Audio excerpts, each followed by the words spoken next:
آپ اندازہ کر لیں, میں کچھ جلد کچھ اعداد و شمار آپ کے ساتھ شیئر کرنا چاہتا ہوں. 2022 کا جو بجٹ ہے اس کا والیوم ہے 9,500 ارب روپے. آپ کو پتہ ہے اس میں تعلیم کا بجٹ کتنا ہے؟ صرف 90 ارب روپے. آپ کو پتہ ہے اس میں سپورٹس کا بجٹ کتنا ہے؟ صرف 3.7 ارب روپے. آپ کو پتہ ہے اس میں ہائر ایجوکیشن کا بجٹ کتنا ہے؟ صرف 65 ارب روپے. 9,500 ارب روپے میں 80 سال تقریباً ہونے والے ہیں, صرف 60% آپ کی لٹریسی ریٹ ہے, صرف 60%. تو اس کا کوئی وضاحت نہیں ہے, اور میں اس کو سادہ الفاظ میں ایک کرمنل نیگلیجنس پاکستان کے سابق حکمرانوں کی کہتا ہوں. ایک وضاحت میں کرنا چاہوں گا.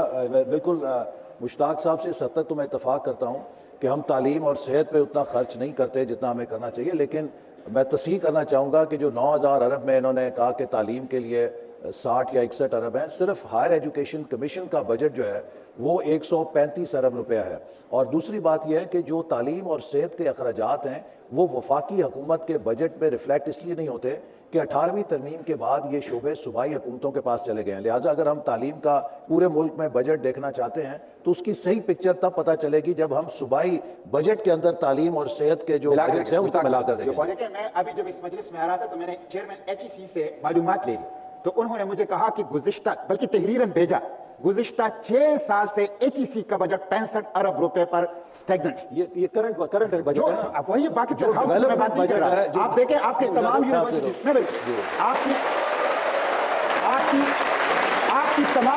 کی تمام یونیورسٹی فائنینشیل کرائسس سے گزر رہی ہے.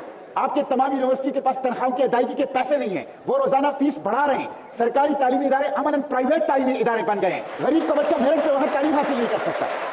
میں پھر آپ کی تصحیح کرنا چاہوں گا, 65 ارب صرف کرنٹ بجٹ ہے. ایک سال میں 2022 میں جب ہم حکومت میں آئے تھے تو ڈیولپمنٹ بجٹ ان کا 22 ارب روپیہ تھا, جس کو ہم نے بڑھا کے 71 ارب پہ چھوڑا ہے. آپ ان سے ذرا پوچھ لیجئے, اس سال ڈیولپمنٹ بجٹ ان کا 71 ارب ہے, اس میں 65 ارب اگر آپ شامل کریں کرنٹ بجٹ کے تو ٹوٹل 135-36 بنے گا. لیڈرشپ کا بھی موقع دے, صلاحیت کی بنیاد پہ, ٹیلنٹ کی بنیاد پہ. اگر کوئی آنا چاہے, DNA کی بنیاد پہ کوئی آگے نہ آئے, DNA کی بنیاد پہ کوئی آگے نہ آئے, صلاحیت کی بنیاد پہ آگے آئے. اور سیاست کو کھیل اور کھلاڑیوں کے لیے بھی نہیں چھوڑنا چاہیے, اور چوروں اور ڈاکوؤں کے لیے بھی نہیں چھوڑنا چاہیے, اور نہ احمد اور نالائقوں کے لیے بھی نہیں ہونا چاہیے. ان کو صلاحیت کی بنیاد پہ, میرٹ کی بنیاد پہ سب کے لیے اوپن ہونا چاہیے. چلو صرف اس میں یہ اضافہ کروں گا, انہیں ایک کیس سٹڈی کرنی چاہیے کہ ان کے سامنے ایک مثال بیٹھی ہے. میں اسلامی جمعیت طلبہ کا رفیق تھا, امیدوار رکنیت تھا, رکن تھا, مقامی جمعیت کا ناظم تھا, اسٹوڈنٹس یونین کا صدر تھا, لیکن مجھے جماعت اسلامی نے موقع نہیں دیا. مسلم لیگ نون نے موقع دیا کہ میں وزیر داخلہ بھی بن سکا, وزیر پلاننگ بھی بن سکا, اور سیاست میں اوپر آ سکا.